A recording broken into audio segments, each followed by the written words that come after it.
वो कांग्रेस है अपना गौ माता को वध का कह रहे हैं, तो वो गौ माता का वध नहीं करे, वो अपने आप को ही हैं, ये आप समझिए। गौ माता को काटने की बात कोई कहें तो वो तो सीधा सीधा राक्षस है। एक देश के और राज्य के नागरिक के नाते मुझे लगता है कि मोदी जी जो कर रहे हैं वो सब ठीक है। तो आदरणीय मोदी जी को हम एक नेता नहीं समझते, वो हमारे लिए एक महापुरुष है और उन्होंने सनातन संस्कृति को जितना आगे बढ़ाया है, तो हम चाहेंगे राजस्थान में भी वही हो जो यूपी में हो रहा है। राजस्थान में प्रधानमंत्री जी के लिए पूरा समर्पित है, पूरा राजस्थान समर्पित है और उनका जो इशारा होगा वही होगा। यानी कि मोदी जी को चाह रहे हैं। हाँ जी, मोदी जी को चाह रहे हैं, पीछे जो भी होगा वो स्वीकार होगा। भारत धर्म प्राण देश है और वहाँ संतों के चरणों से ही कोई चीज़ की शुरुआत होती है, तो ये तो बहुत अच्छी बात है। हम खुद संत इसलिए नहीं कह रहे हैं, ये हमारी संस्कृति है। पहले संतों को लाया गया और फिर सेंगोल की स्थापना हुई, फिर मोदी जी गए, वेद विधि से वहाँ वैदिक रीति से पूजा पाठ हुई। ये सब देख के हम तो बिल्कुल गदगद हैं। जो संतों को इतना आदर करता हो, भगवान राम का मंदिर बनवाता हो, जो गौ माता के लिए इतना कार्य करता हो, ऐसे प्रधानमंत्री दुर्लभ हैं हमारे लिए। नमस्कार, आपका स्वागत है हमारे चैनल पर। इस वक्त मैं इंडिया गेट पर मौजूद हूं और पूरे देश भर से लोग यहां घूमने के लिए आते हैं। इस समय आप देख सकते हैं हमारे साथ राजस्थान से आए हुए कुछ पंडित हैं, साधु संत हैं। इनसे हम बात करें, क्योंकि राजस्थान की बात की जाए तो इस समय हॉट टॉपिक बना हुआ है। कुछ ही महीने बाद वहाँ विधानसभा चुनाव भी है, अगले साल देश का लोकसभा चुनाव है। इनकी राय जानेंगे कि ये किसको जो है वहाँ पर देखना चाहते हैं, सत्ता में क्यों देखना चाहते हैं, और अगले साल ये जो है प्रधानमंत्री के नाते किसको पद पर देखना चाहते हैं। पहले आपका नाम बता दीजिए। मेरा नाम स्वामी राधेशानंद, श्री संन्यास आश्रम अजमेर। अच्छा, श्री संन्यास आश्रम अजमेर से आप आए हैं। क्या लग रहा है, अभी कुछ महीने बाद वहाँ चुनाव है विधानसभा का और सभी तैयारियां वहाँ चल रही हैं, आप वहीं रहते हैं, राजनीति को भी अच्छे से पूरा परख करके देखते होंगे। क्या देख रहे हैं आप, क्या होगा 6-7 महीने बाद वहाँ? देखो, मैं एक कथावाचक हूँ और हमें राजनीति आदि पर टिप्पणी करना ठीक नहीं लगता, लेकिन एक देश के और राज्य के नागरिक के नाते मुझे लगता है कि मोदी जी जो कर रहे हैं वो सब ठीक है। और आज हम इंडिया गेट पे आए हैं, लेकिन मैं तो नए संसद भवन को देखने के लिए आया था, तो यहाँ चला आया। तो आदरणीय मोदी जी को हम एक नेता नहीं समझते, वो हमारे लिए एक महापुरुष है और उन्होंने सनातन संस्कृति को जितना आगे बढ़ाया है, तो हम चाहेंगे राजस्थान में भी वही हो जो यूपी में हो रहा है। जो यूपी में हो रहा है। कुछ दिन पहले अजमेर में आए थे प्रधानमंत्री नरेंद्र मोदी। आए थे, ब्रह्मा जी के दर्शन किए थे और उन्होंने जब अपना भाषण दिया था तब उन्होंने अजमेर का वास्तविक परिचय करवाया था। उन्होंने ऐसी ऐसी चीज़ें उन्होंने बताई थी जो वहाँ के लोगों को भी पता नहीं है। तो उतना उनका गहन अध्ययन हर जगह के प्रति, ये राष्ट्र के प्रति समर्पित व्यक्ति ही कर सकता है। एक वहाँ पर क्या इस समय जो है भूचाल आया हुआ है, सचिन पायलट कांग्रेस का बड़ा चेहरा है, डिप्टी सीएम भी रहे इस सरकार में, उन्होंने ही मोर्चा खोला हुआ है अशोक गहलोत के खिलाफ कि भ्रष्टाचार पे तो कुछ किया नहीं, उसी के नाते तो वोट लिया था जनता से। देखो, वो उनका अपना है दोनों का और उन पर ज़्यादा ध्यान देते नहीं, उन लोगों को सीरियस लेते भी नहीं। तो उन दोनों की लड़ाई आपस में सत्ता का लोभ है, उसमें राष्ट्रीय हित और राज्य हित क्या है। दोनों का आपस में एक दूसरे सीट के लिए चाहते हैं बस, और उनका किसी और कुछ चीज़ का हित नहीं है उनकी दृष्टि में। आपने राजस्थान का बता दिया, अब अगले साल अहम जो चुनाव है राजस्थान से भी, क्योंकि 26 सीटें वहाँ से हैं, 25 सीटें वहाँ से हैं, तो क्या वहाँ से क्या आवाज़ है इस बार, क्या लग रहा है प्रधानमंत्री के नाम? राजस्थान में प्रधानमंत्री जी के लिए पूरा समर्पित है, पूरा राजस्थान समर्पित है और उनका जो इशारा होगा वही होगा।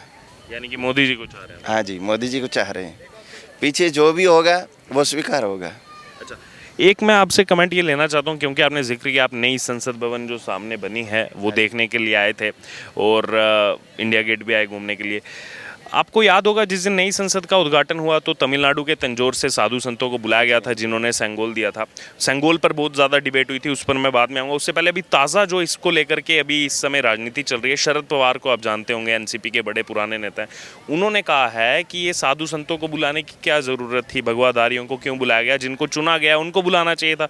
हम देख रहे हैं कि फ़ोटोज़ में पहले भगवाधारी चल रहे हैं, तो ऐसा तो नहीं होना चाहिए था। कल उन्होंने कहा इतने दिन के बाद शरद पवार ने, क्या लग रहा है क्यों कहा ऐसे उन्होंने? साहब देखो, विपक्ष का एक अपना कर्तव्य होता है, उसी में आलोचनात्मक दृष्टि से नहीं देखूंगा। उनका मतलब है हर चीज़ का विरोध करना, तो वो अपनी जगह विरोध कर रहे हैं, ठीक है, लेकिन अब जनता को ये देखना है कि क्या सही क्या गलत है। वो अपनी जगह सही है विरोधी, तो अभी हमें ये देखना है, और भारत धर्म प्राण देश है और वहाँ संतों के चरणों से ही कोई चीज़ की शुरुआत होती है। तो ये तो बहुत अच्छी बात है। हम खुद संत इसलिए नहीं कह रहे हैं, ये हमारी संस्कृति है। पहले संतों को लाया गया और फिर सेंगोल की स्थापना हुई, फिर मोदी जी गए, वेद विधि से वहाँ वैदिक रीति से पूजा पाठ हुई। ये सब देख के हम तो बिल्कुल गदगद हैं। यही भारत है, वास्तविक भारत यही है।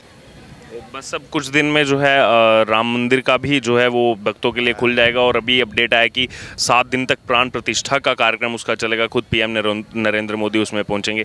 क्या कहेंगे? कुछ साल पहले तक तो सवाल उठते थे कि राम मंदिर को लेकर बनेगा नहीं बनेगा, क्या होगा, केवल वोट बैंक के लिए छोड़ा जाएगा, क्या कहेंगे? देखो, राम मंदिर जो था वो यही था और यही भगवान राम की जन्मभूमि है, ये तो सिद्ध था।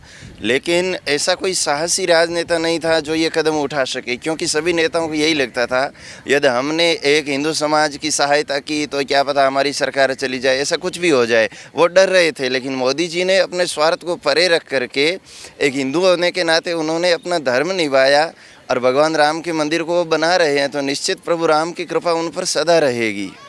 और जब मंदिर बनकर तैयार होगा तो फिर उसके लिए तो हमारे को शब्द नहीं है, हमारा हृदय भर आता है। जब देखा मोदी जी ने प्रथम बार शिलान्यास किया और देश के करीब 200 संतों को, वहाँ शीर्ष संतों को बुलाया गया और उनके सामने मोदी जी ने जब दंडवत प्रणाम किया तो हमारा तो बिल्कुल सर झुक गया। ऐसा प्रधानमंत्री हमें फिर ढूंढे नहीं मिलेगा जो संतों को इतना आदर करता हो, भगवान राम का मंदिर बनवाता हो, जो गौ माता के लिए इतना कार्य करता हो। ऐसे प्रधानमंत्री दुर्लभ हैं हमारे लिए और उनका हम सदा सम्मान करते हैं। और खुले रूप में हम पूरे हिंदू समाज से आह्वान करते हैं कि हिंदुओं को तो आंख बंद करे ऐसे प्रधानमंत्री को वोट देना चाहिए। एक आखिरी अब कमेंट, क्योंकि वो बात जैसे आप करते जा रहे हो तो उससे कुछ कनेक्टेड चीज़ें अभी राजनीति में चल रही हैं। हाल ही में कर्नाटक में चुनाव हुए, वहाँ कांग्रेस सरकार आई। वहाँ पर 2020-2021 में जब बीजेपी सरकार थी, वो एक कानून लाई थी मवेशियों को बचाने का, यानी कि हमारी जो गाय माता है, भैंस, बैल, इन सबको बचाने के लिए कि आप वो नहीं कर सकते, उसके लिए जो है कड़ी सज़ा का प्रावधान था। अब कांग्रेस सरकार 1 महीना भी नहीं हुआ बने, उनके पशुपालन मंत्री कह रहे हैं कि ठीक है, हम भैंस को काट सकते हैं, गाय को, अगर बैल को काट सकते हैं तो गाय को क्यों नहीं काट सकते, हम इसको वापस लेंगे हमारे पास, क्योंकि यहाँ पर गौशाला के लिए फंड नहीं है, इसलिए जो है वो कानून जो बीजेपी लाई थी इनको बचाने का, हम उस कानून को तोड़ेंगे। ये कांग्रेस ने कहा है कि ठीक है, गाय को तो काट सकते हैं, उसमें क्या दिक्कत है। कांग्रेस का ये कहना है, क्या लग रहा है इस पर, क्यों वो एक कह रहे हैं? आप पत्रकार है, आपने इतिहास देखा होगा। पहले भी करपात्री जी महाराज के नेतृत्व में जब संसद भवन में कितने, इंदिरा की सरकार में कितने संतों पर चली थी। उन संतों की एक ही मांग थी कि गौ माता राष्ट्र माता बने और गौ माता का वध कतई नहीं होना चाहिए। तो ये अभी एक काम मोदी जी का बाकी है और ये हम मोदी जी से भी कहना चाहते हैं, आपके माध्यम से उनसे विनम्र निवेदन है कि भारत पूर्णतया हिंदू राष्ट्र या भारत विश्व गुरु या भारत को अपनी मूल पहचान तभी मिलेगी जब भारत की पवित्र भूमि पर गौ माता का वध बंद हो जाएगा और गौ माता का रक्त भारत की भूमि पर गिरना बंद हो जाएगा। उसी दिन तभी भारत पूर्ण रूप से भारत कहलाएगा। तो इसलिए अब वो कांग्रेस है, अपना गौ माता को वध का कह रहे हैं तो वो गौ माता का वध नहीं करे, वो अपने आप को ही, ये आप समझिए। गौ माता को काटने की बात कोई कहें तो वो तो सीधा सीधा राक्षस है। बहुत बहुत धन्यवाद। तो आपने सुना, ये इन्होंने अपने विचार रखे। वैसे कि इनका राजनीति में तो कुछ ज़्यादा रोल नहीं रहता, लेकिन क्योंकि भारत के नागरिक हैं, ये भी किसी ना किसी को वोट देंगे, तो इनका क्या परिदृश्य है, क्या ये देख रहे हैं आने वाले समय में, उसको लेकर के अपनी राय रखिए। आपका बहुत बहुत धन्यवाद।